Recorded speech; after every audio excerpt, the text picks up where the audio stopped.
Love my coffee in the morning. Ah. Summertime, iced coffee. Wintertime or fall or spring, gotta have the warm stuff. Hey, thank you for joining me again on this episode on Contain This. So let's talk insulation. Man, you guys, I bet you guys are, I get a lot of questions and I see a lot of questions on the internet about insulation on these containers. You know, this is probably the most important thing you do on your container, because these boxes, these metal boxes, just they're just, they condensate. You can wake up in the morning and it'll be dripping and you're not even living in it, you know.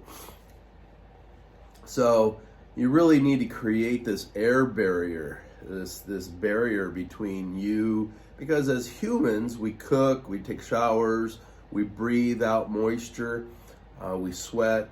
So we create a lot of moisture, and and you get a nice cool fall or spring morning where it's cool outside, that moisture is just going to condensate on the walls. So really, insulation is really important.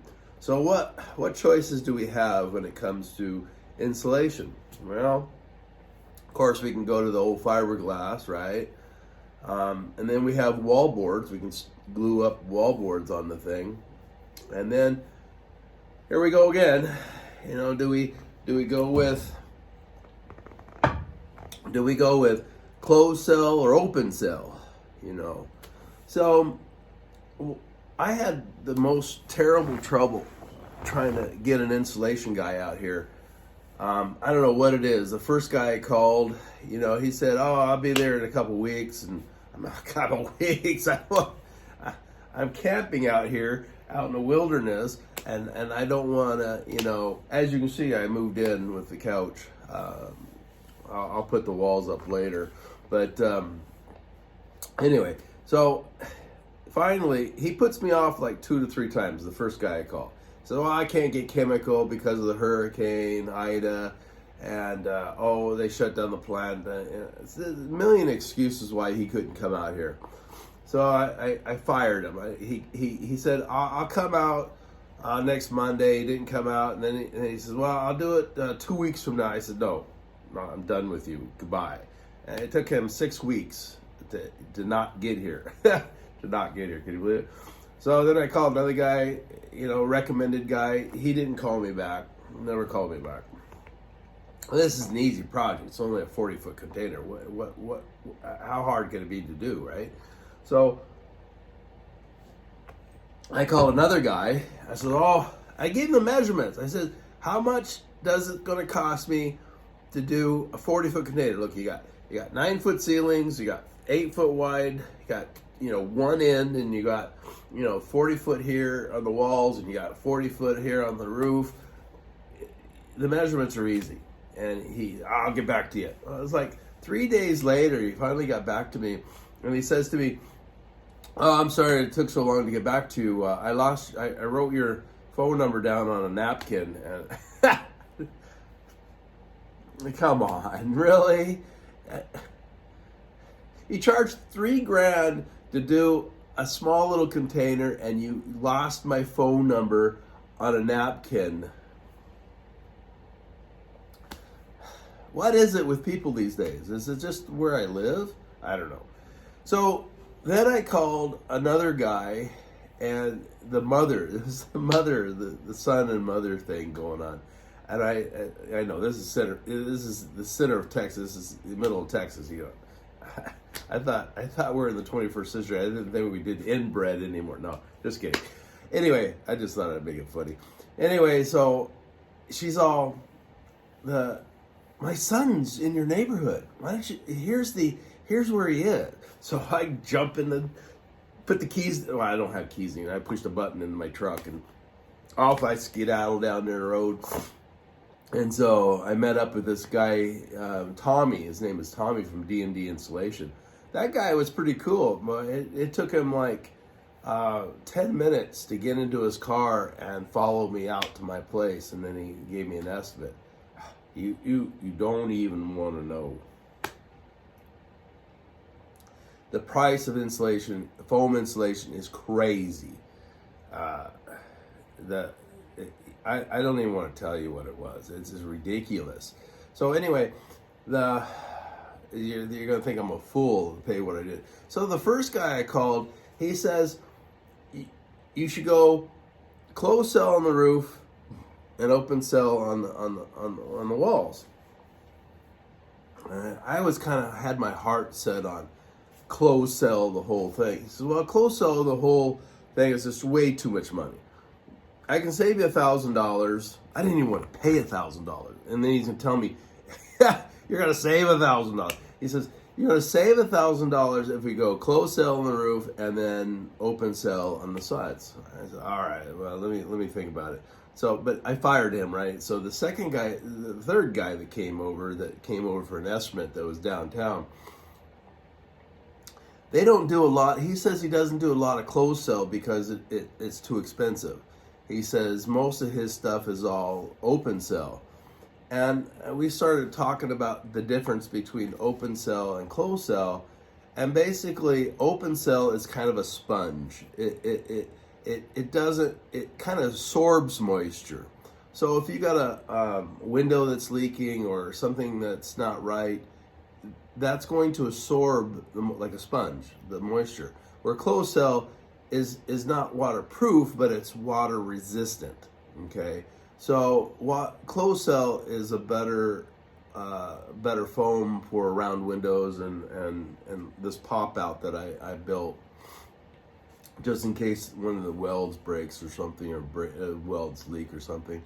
And I says, well, what do you think about doing closed cell on the ceilings and then, open cell on the walls? He says, yeah, that's what I would recommend. I think you should go all open cell the whole thing. I said, no, I'm not going to do open cell on the whole thing. And one of the reasons why I went to all closed cell, this behind me is closed cell. And the reason I went closed cell is because I don't want these walls absorbing moisture. And also, too, when it rains, the open cells tends to deaden the sound a little bit more, where closed cell doesn't. It just increases it. You get some insulation from the sound, but not that much. So the other reason why I went closed cell the whole thing is because I might still want to run wires through here or make some changes. In fact, one of the things that really disappointed me, not disappointed me, but kind of shocked me a little bit. If you look right up here, I've got an outlet. That's for my, entertainment system.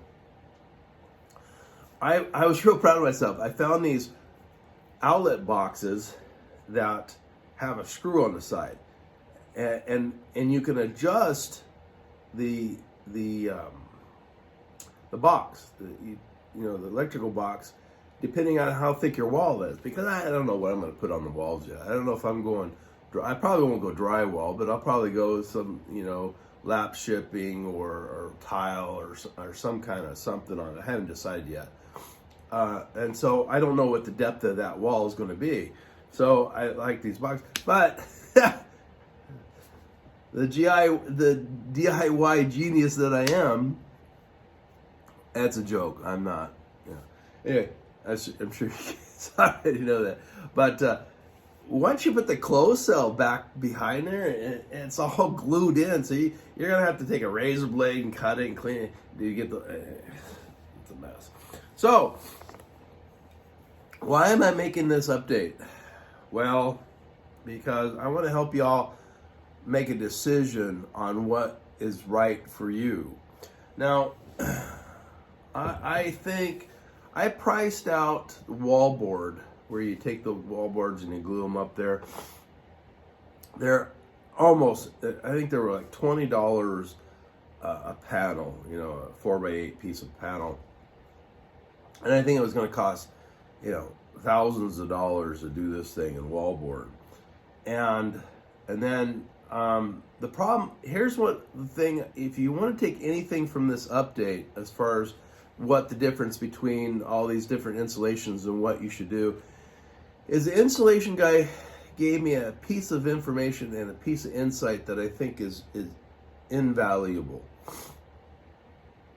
He says, basically wallboard and closed cell or open cell, I don't remember which one, are pretty similar in the manufacturing. In other words, it's almost the same kind of concept as far as the what they're trying to achieve and R value and whatnot.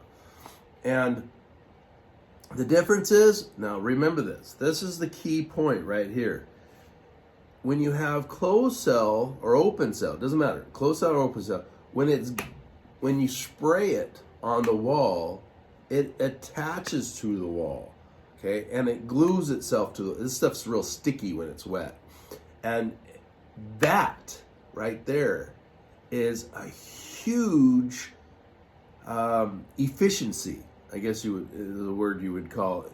Just by taking the foam and spraying it on the metal, that type of contact improves the efficiency by tenfolds, hundreds-folds, whatever it is, by factors of 10. And if you just put a wallboard up, you don't have that close contact. You don't have that touchy-feely thing.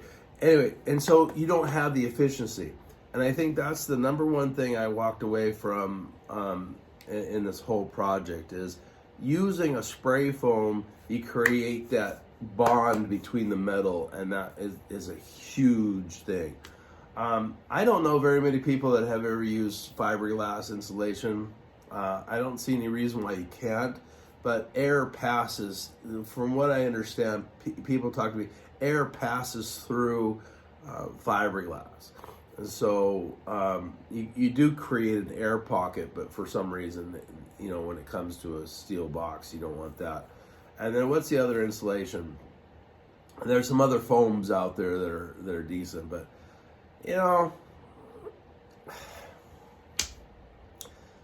foam insulation.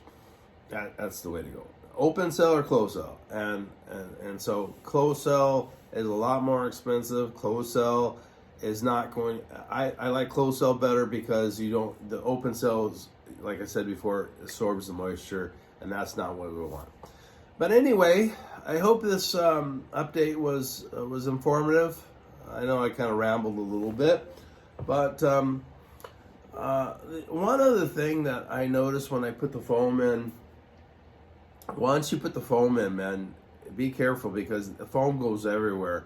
And so you best have your wires where you want them. You best have your outlets where you want them. You best have your water plumbing put where you want them, because once they put that foam on there, it's like concrete. This stuff is pretty hard.